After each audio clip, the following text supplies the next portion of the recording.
ഉണ്ണികൃഷ്ണൻ പോറ്റി. അല്ലാതെ പോലീസല്ല കൊണ്ടുപോകുന്നത്, ഗവൺമെന്റ് അല്ല കൊണ്ടുപോകുന്നത്.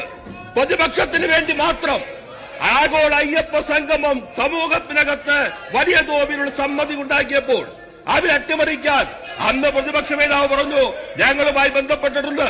ആര്? ഉണ്ണികൃഷ്ണൻ പോറ്റി. അതുകൊണ്ട് സാർ, സ്വർണം കട്ടിട്ടുള്ളത് ആരാണ് എന്നറിയാവുന്ന ആളുകളാണ് ഈ ബാനറും പിടിച്ച് ഇവിടെ നിൽക്കുന്നത്. അന്ന് ഉണ്ണികൃഷ്ണൻ പോറ്റി പറഞ്ഞു സ്വർണത്തിന്റെ ഭാഗം കാണാനില്ല. പ്രതിപക്ഷം പിന്തുണച്ചു. എവിടെ നിന്ന് കിട്ടി സാർ സ്വർണത്തിന്റെ ഭാഗം?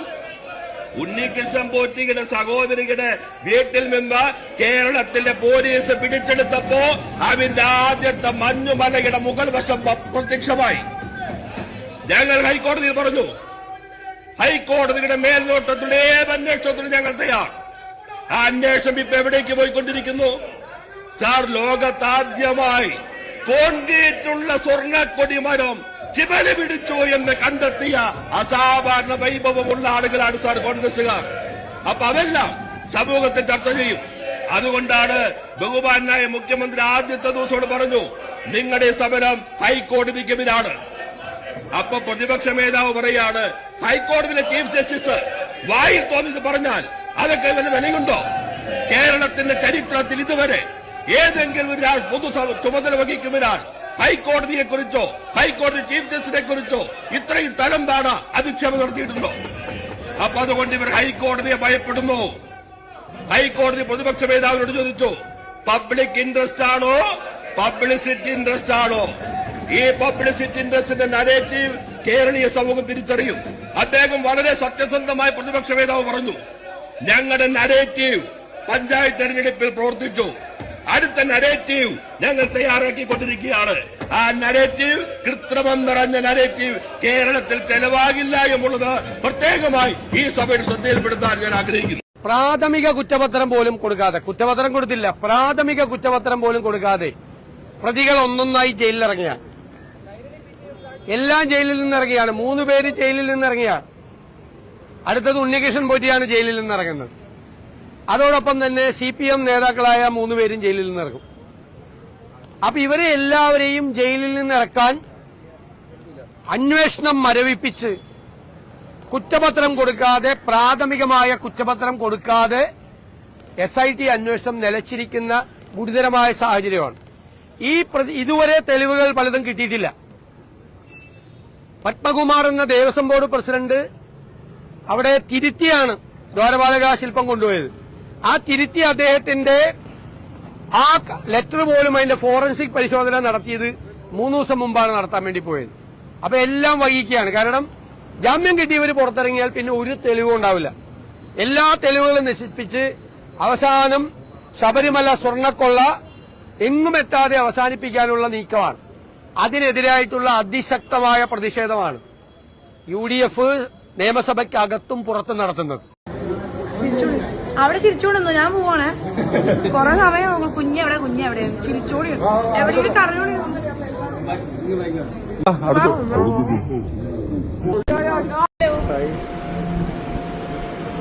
നല്ല അടിപൊളി സാരിക്കാണല്ലോ. തിളങ്ങുന്നു. അമ്മ അല്ലേ? അമ്മ. मैं 3 चीजें बोलना चाहता हूं. पहली चीज बोलने नहीं दे रहे हैं. मोदी जी घबराए हुए हैं. आपने देखा जो ट्रेड डील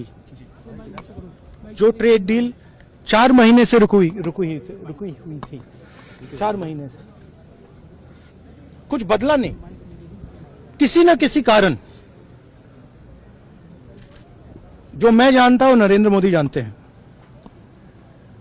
नरेंद्र मोदी जी ने कल शाम उस डील को साइन कर दिया. नरेंद्र मोदी जी पर प्रेशर है, भयंकर प्रेशर है. और नरेंद्र मोदी जी का जो इमेज का गुब्बारा है,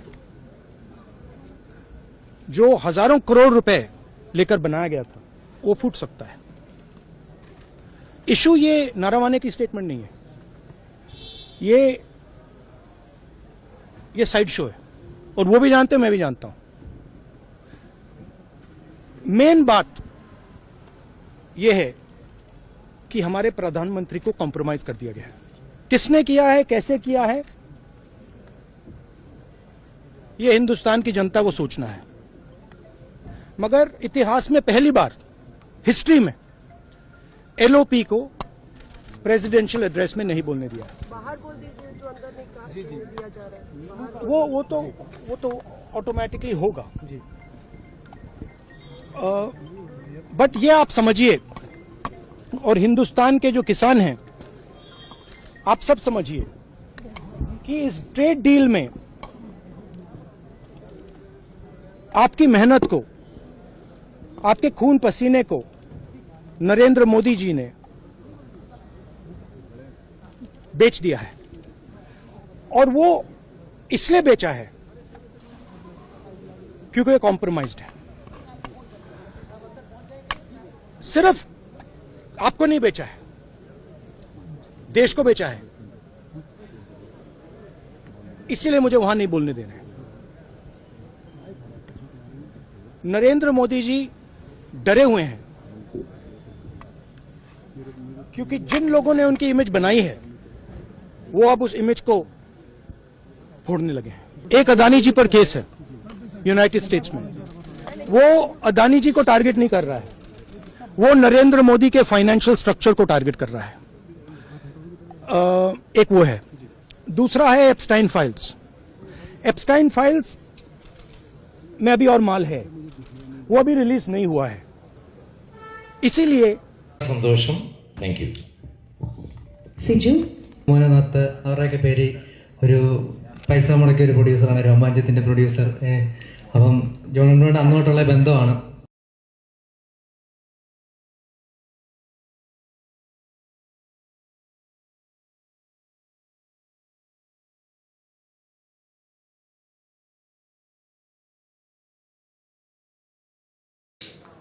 ഇടതുപക്ഷ ജനാധിപത്യ മുന്നണിയുടെ നേതൃത്വത്തിൽ കേരളത്തിൽ 3 പ്രചരണ ജാഥകൾ പര്യടനം നടത്തുകയാണ്.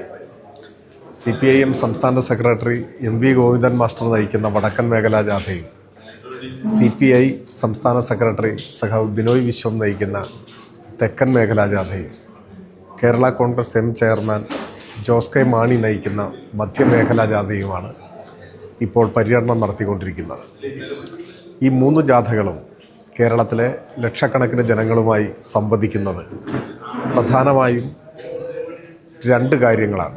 ഒന്ന്, നമ്മുടെ നാടിനെ ആസൂത്രിതമായി തകർക്കാൻ രാഷ്ട്രീയമായ പകയോടെ അധികാരം ദുർവിനിയോഗം ചെയ്യുന്ന കേന്ദ്ര ഭരണാധികാരികളുടെ, കേന്ദ്ര ഗവൺമെൻറ്റിൻ്റെ ജനാധിപത്യ വിരുദ്ധ സമീപനമാണ്. കേരളത്തോട് ശത്രു രാജ്യത്തോടെന്ന പോലെ പെരുമാറുന്ന, ഫെഡറലിസം തകർക്കുന്ന, കേന്ദ്ര ഗ്രാൻഡ്, ബജറ്റ് വിഹിതം, കേന്ദ്രാവിഷ്കൃത പദ്ധതികളിലെ പങ്കാളിത്തം എല്ലാം വെട്ടിക്കുറച്ച് കേരളത്തിൻ്റെ കടമെടുപ്പ് അവകാശം പോലും തടഞ്ഞ് കേരളത്തെ സാമ്പത്തികമായി തകർക്കാനുള്ള നീക്കമാണ് കേന്ദ്ര സർക്കാർ പിന്തുടരുന്നത്. ഒടുവിൽ അവതരിപ്പിച്ച ബജറ്റിലും കേരളത്തെ പരിഹസിക്കുകയാണ് ചെയ്യുന്നത്. ഇന്ത്യയുടെ ഭൂപടത്തിൽ കേരളം എന്നൊരു നാടില്ല എന്ന് തോന്നിപ്പിക്കുന്ന വിധമാണ് കേന്ദ്ര സർക്കാരിൻ്റെ പ്രതികരണം, സമീപനം. ഇത് സ്വാഭാവികമായും ഓരോ മലയാളിയുടെയും അഭിമാനത്തെ ചോദ്യം ചെയ്യുന്നതാണ്. എല്ലാ മലയാളികളും ഇതിനെതിരായി പ്രതിഷേധിക്കേണ്ടതാണ്, പ്രതികരിക്കേണ്ടതാണ്. എന്നാൽ കക്ഷി രാഷ്ട്രീയത്തിന് അതീതമായി കേരളത്തിന് വേണ്ടി ഉയർന്നു വരേണ്ട ഈ ഒരു യോജിച്ച പ്രതിരോധം, അതിനെ ദുർബലപ്പെടുത്താൻ ശ്രമിക്കുന്ന വഞ്ചനാപരമായ ഒറ്റുകാരൻ്റെ നിലപാടാണ് കേരളത്തിൽ UDF സ്വീകരിക്കുന്നത്. കേരളത്തെ തകർക്കാൻ ശ്രമിക്കുന്ന സംഘപരിവാർ കേന്ദ്ര സർക്കാരും അതിനെ പിന്തുണയ്ക്കുന്ന കേരളത്തിലെ UDFുമാണ് യഥാർത്ഥത്തിൽ കേരളത്തിൻ്റെ ശത്രുക്കൾ. ഈ സാഹചര്യത്തെ എല്ലാം നേരിട്ടുകൊണ്ടാണ് കഴിഞ്ഞ 10 വർഷം ഒരാധുനിക കേരളം എന്ന സ്വപ്നം സാക്ഷാത്കരിക്കാനായി ഇടതുപക്ഷ ജനാധിപത്യ മുന്നണി ഗവൺമെൻറ് അശ്രാന്ത പരിശ്രമം നടത്തിയത്. അതിൻ്റെ ഭാഗമായി കേരളം ഏറെ പ്രതിസന്ധികളെ നേരിട്ടുകൊണ്ട് ഏറെ മുൻപോട്ട് പോകാൻ കഴിഞ്ഞു എന്നതും വസ്തുതയാണ്. കടുത്ത സാമ്പത്തിക അച്ചടക്കം പാലിച്ചുകൊണ്ട് കേന്ദ്രത്തിൻ്റെ സാമ്പത്തിക ഉപരോധത്തെ മറികടക്കാനാണ് ശ്രമിച്ചത്. ക്ഷേമ പെൻഷനുകൾ, അതുപോലെ ആരോഗ്യ വിദ്യാഭ്യാസ രംഗത്തിലെ വൻ പുരോഗതി, പശ്ചാത്തല സൗകര്യ രംഗത്തെ വികസനം, കേരളത്തിൻ്റെ മുഖച്ഛായ മാറ്റിയ വൻകിട പദ്ധതികൾ, ഇതെല്ലാം ഒരേ സമയം മുൻപോട്ട് കൊണ്ടുപോകാനുള്ള പരിശ്രമമാണ് LDF ഗവൺമെൻറ് നടത്തിയത്. പ്രധാനമായും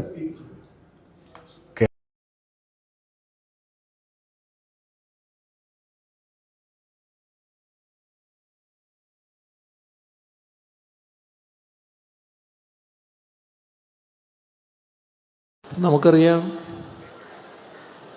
കേരളത്തിൻ്റെ ആരോഗ്യരംഗം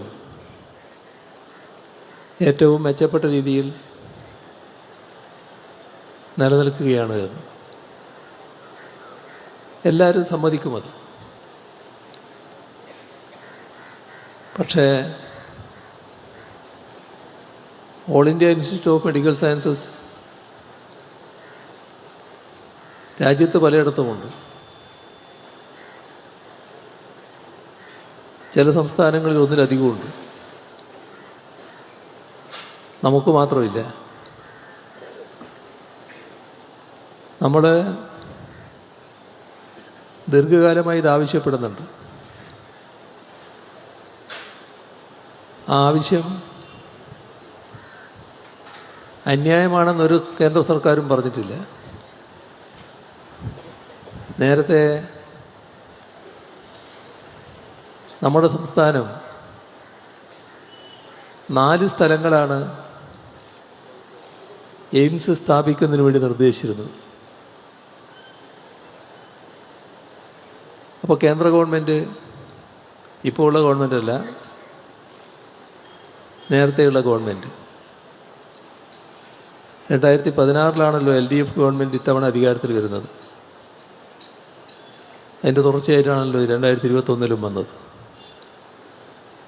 2016 മുൻപ് തന്നെ കേരളത്തെ കേന്ദ്ര ഗവൺമെൻറ് അറിയിക്കുകയാണ്, ഈ 4 സംസ്ഥാനങ്ങളിൽ ഏതാണ് എന്ന് കൃത്യമായി പറയണം. അതിനെ മറുപടി പറയേണ്ടത് വന്നത് LDF സർക്കാരാണ്. 4 നിർദ്ദേശിച്ചെങ്കിലും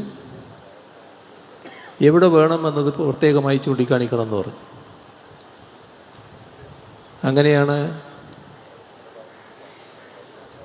എയിംസ് സ്ഥാപിക്കാൻ ആവശ്യമായത്ര സ്ഥലം ഒരുക്കിക്കൊണ്ട് തന്നെ കോഴിക്കോട് കിനാലൂരിൽ ഇത് സ്ഥാപിക്കാവുന്നതാണ് എന്ന് സംസ്ഥാന ഗവൺമെൻറ് നിർദ്ദേശിച്ചത്. പലവട്ടം പ്രധാനമന്ത്രി അടക്കമുള്ളവരെ കണ്ടിട്ടുണ്ട്. ഇപ്പോൾ കേന്ദ്ര ആരോഗ്യമന്ത്രി